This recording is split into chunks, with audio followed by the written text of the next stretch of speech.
Hello, Facebook. I'm Brittany Flowers, for those of you who don't know. And I'm Luis De Leon. You may know us as usually reporters on KVUE, doing all things news and local coverage across the area. But we're here to talk to you guys today about our very favorite sport, the beautiful game, soccer. Not just football. Favorite sport, favorite thing in the whole world. It really is. Right? You feel the same way. I mean, okay, so here's the situation right now.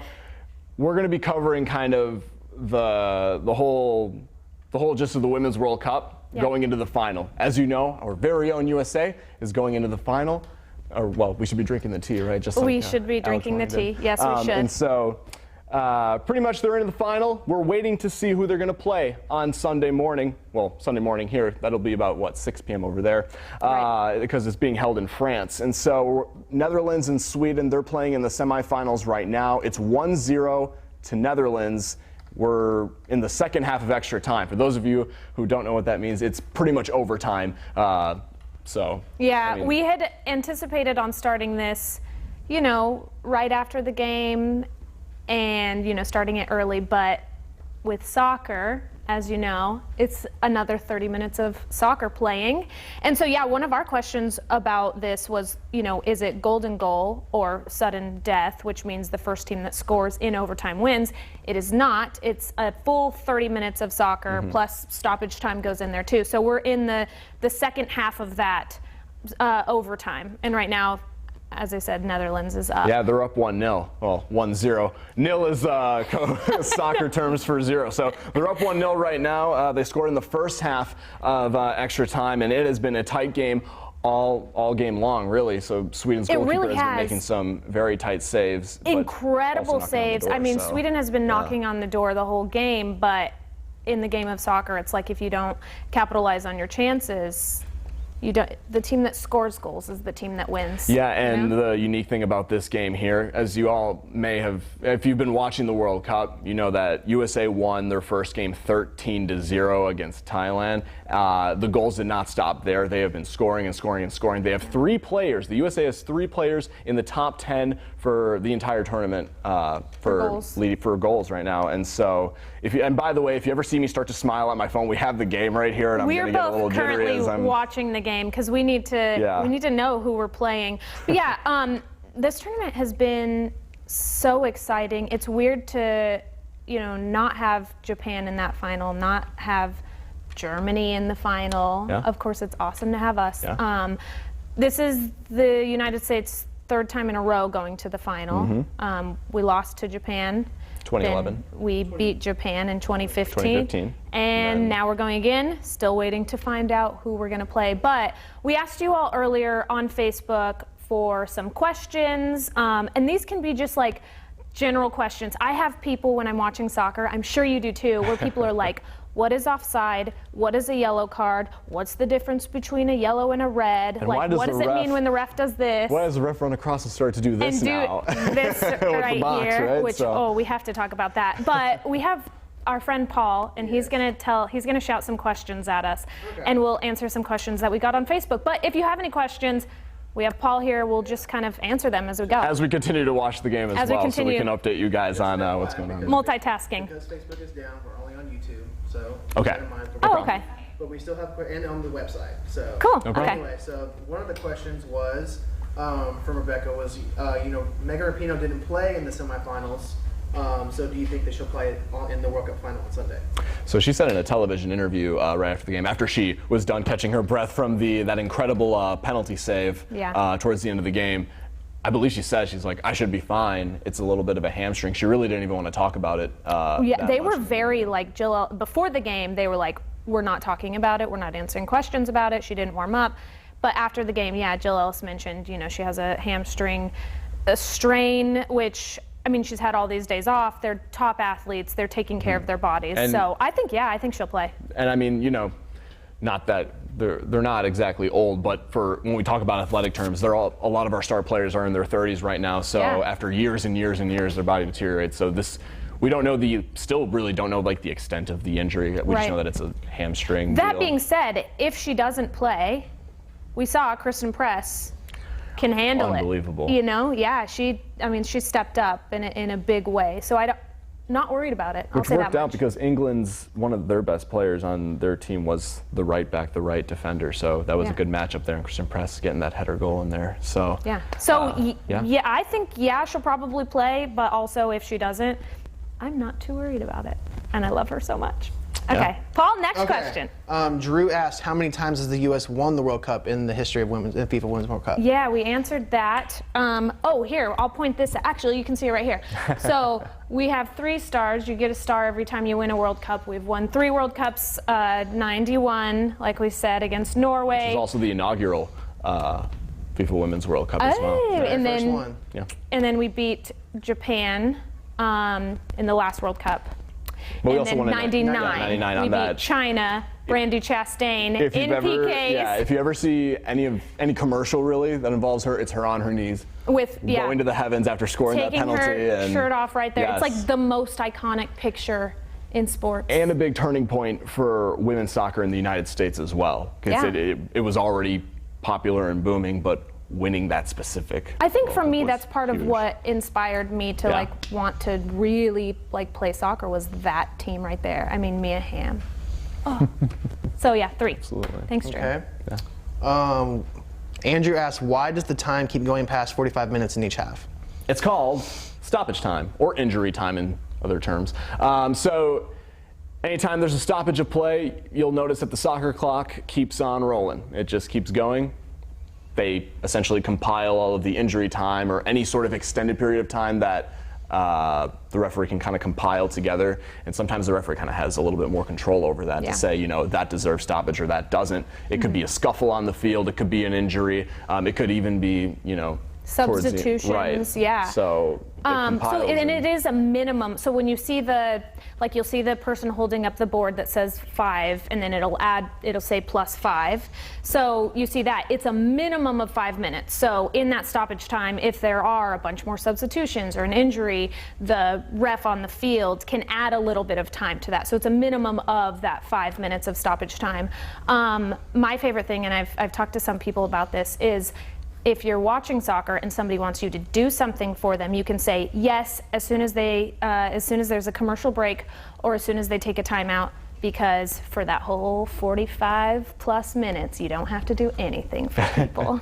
Tricking them. Yeah. And even if you ever see the clock roll past the stoppage time, that extra amount of time that's added already onto the 45 minutes, it's usually because referees will make that choice because there's stoppage time within the stoppage time. Right, yeah. And if it's on one half of the field and they're in a scoring position, they'll keep going. So if you're ever wondering, why hasn't the referee blown the whistle yet? It's because they usually let them take one more chance for that extra 10, 15 seconds that may have been compiled in that already allowed period. So a lot of times they'll stop it on a 50-50 ball, a goal kick, or a punt, something like that. Or going out of bounds or anything. Yeah. Which also can lead to some controversial decisions.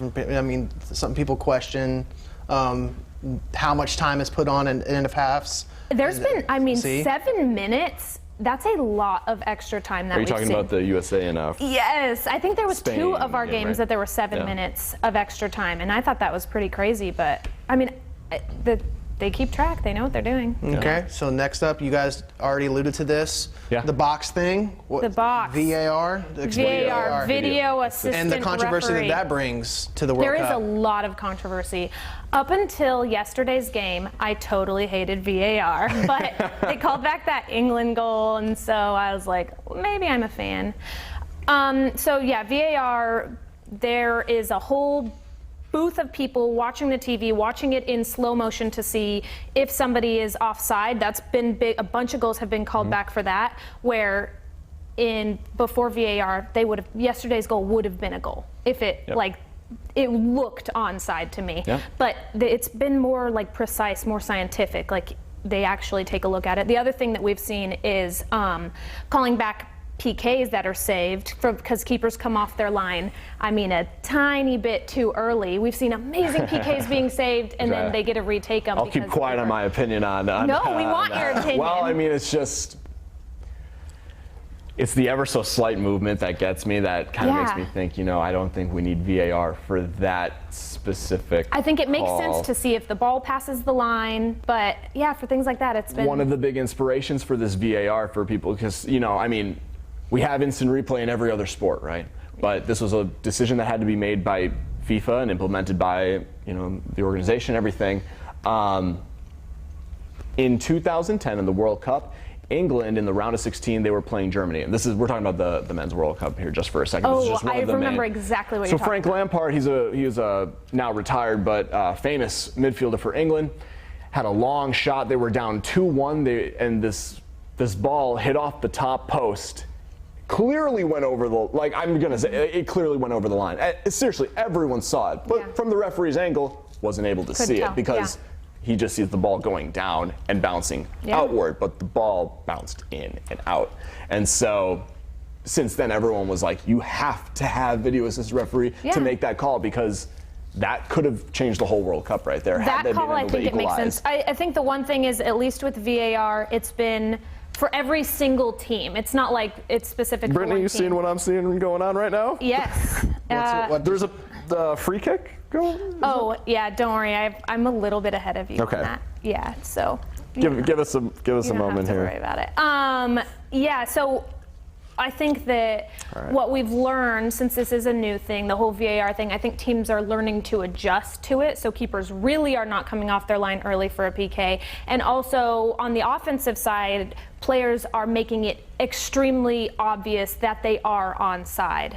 I always think it's the craziest thing that you can be off by like an arm, but you can now. So I think that there's just been a foot. It's just been a foot. It's just been an adjustment that people have had to make to the game, because who knows? I mean, but it has been very controversial. But because of these controversies, like, FIFA will learn a lot from that, and will probably, this is a good, not a test run, because it has been going on really for like a year or two now, but for a few tournaments anyways, but we'll see where it goes from here, honestly. But certainly a lot of controversy throughout the tournament with that. Paul, next question. Shauna asked, why is it that a yellow card isn't given every time a player commits a penalty?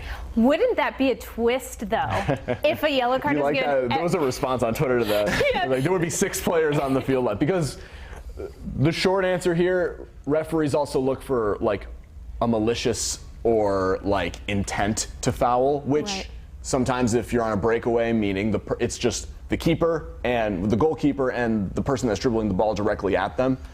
I mean, as a soccer player, from my standpoint, I'm running in there and I'm just going to push them down, honestly. If it's in the last minute of the game and it's a tie game, I would rather them take their chance on a penalty than and have all your team back there. Yeah, I mean, in soccer there are good fouls, but it would be so crazy if yellow cards. So yellow card is like a disregard to the other person's body or whatever.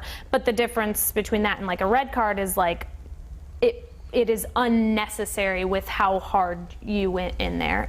You can also get a yellow card for like if you stop them in a goal scoring opportunity. We saw it yesterday with Becky Sauerbrunn when she hit their forward and tripped her up. It wasn't on purpose.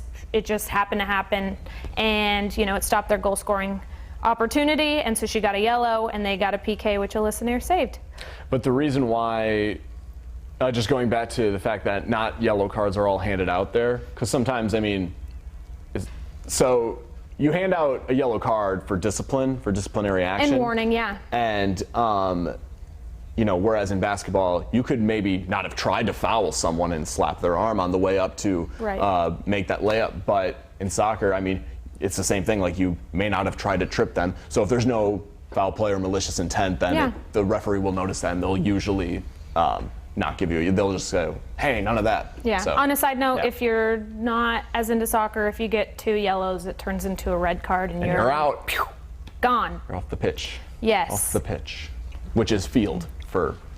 Sorry. If you want to sound fancy. If you want to sound fancy with your friends and say, oh, you mean the pitch. Yes. You should go through your soccer vocabulary. What are all the popular soccer? We're like pitch and. Oh my gosh. Well, instead of calling like there's some of my common phrases when I'm a huge Arsenal fan. That's a European club team. There's a bar called the Tavern in Austin that I go to watch the games because it's an Arsenal bar.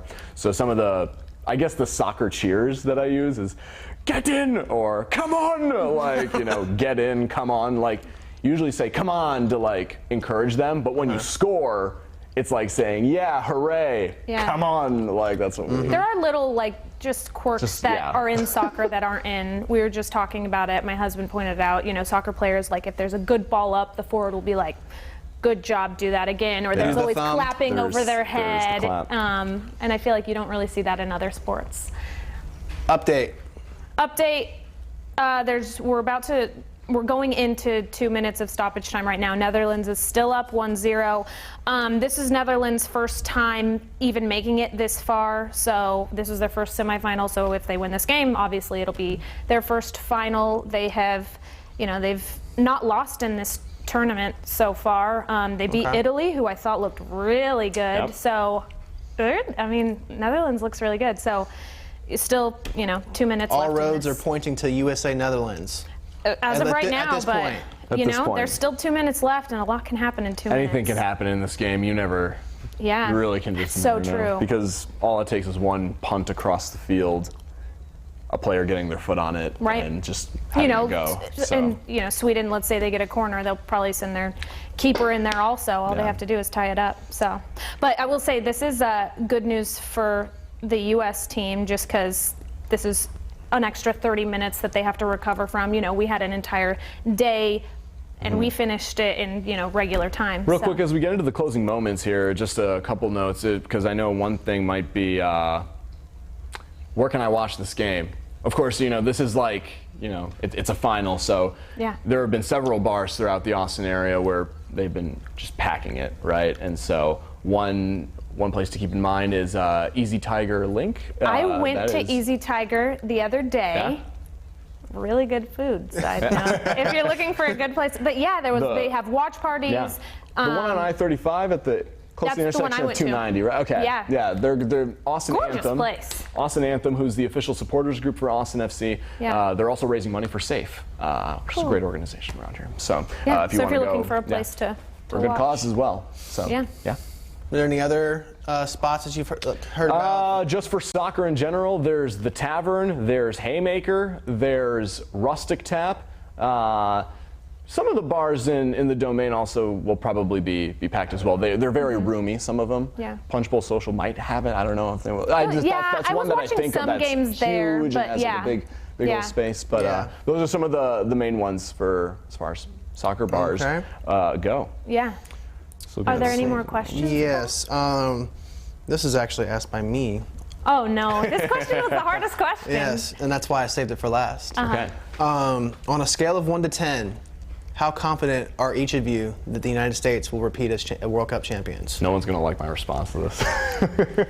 Luis. I love the team, of course I do, but I'm just being a little. I appreciate the honesty. So we'll say, since yours is probably less than Brittany's, what do you think? Okay, I think on a that scale of 1 to 10. Why do you? If both teams are playing at their peak level, absolute best, I think we win. I agree.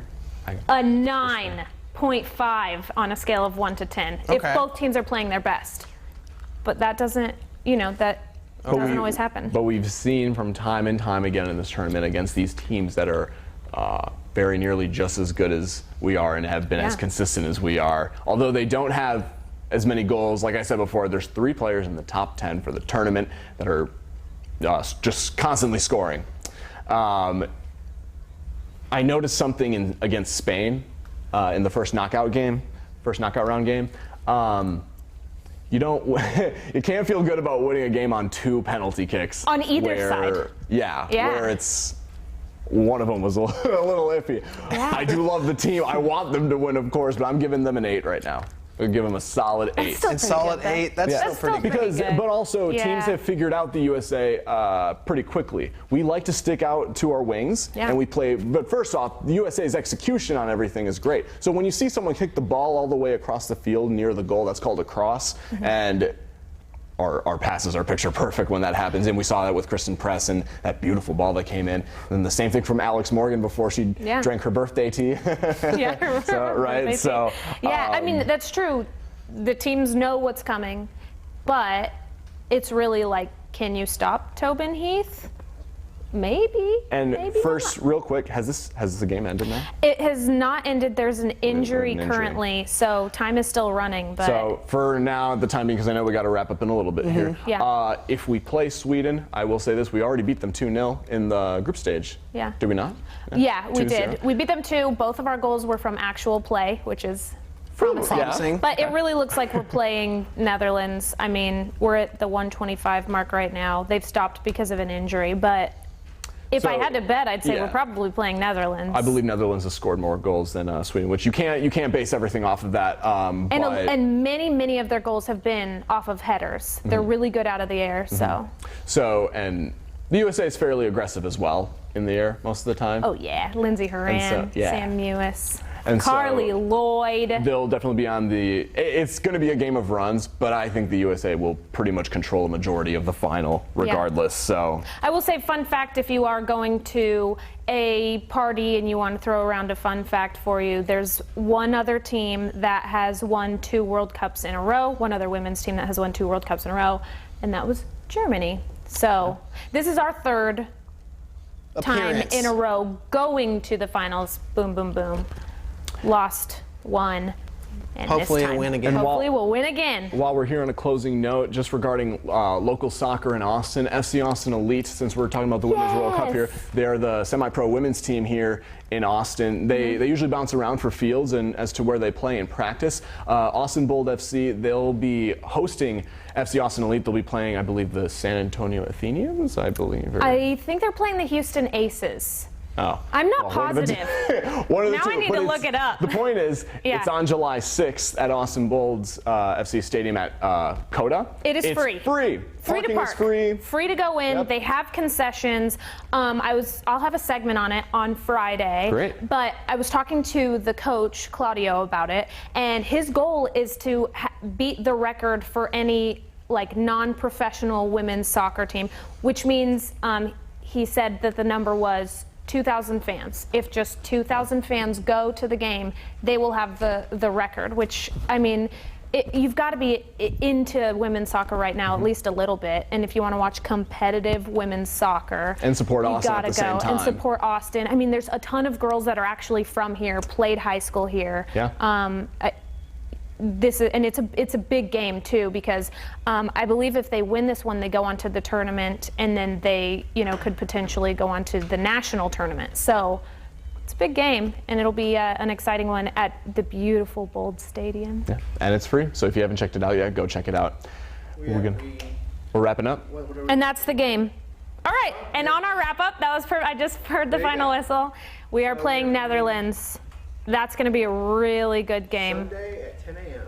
Sunday at 10 a.m. Thank you for having us, everybody. Yeah, thanks so much for joining us, guys. Make sure you watch the game on Sunday morning at 10 a.m. We will be here. We're going to do our best to kind of get some coverage on some of the watch parties going on around Austin, but make sure you guys watch the game and support USA. Go USA! Go USA is right. USA. USA. Well, I was going to say I believe. There's a few of us in here that we can. I believe that. Yeah. Ugh, So, we could go into yeah. it. It's always a long one. Okay. You can just turn off your mic. Okay. How exciting. Just turn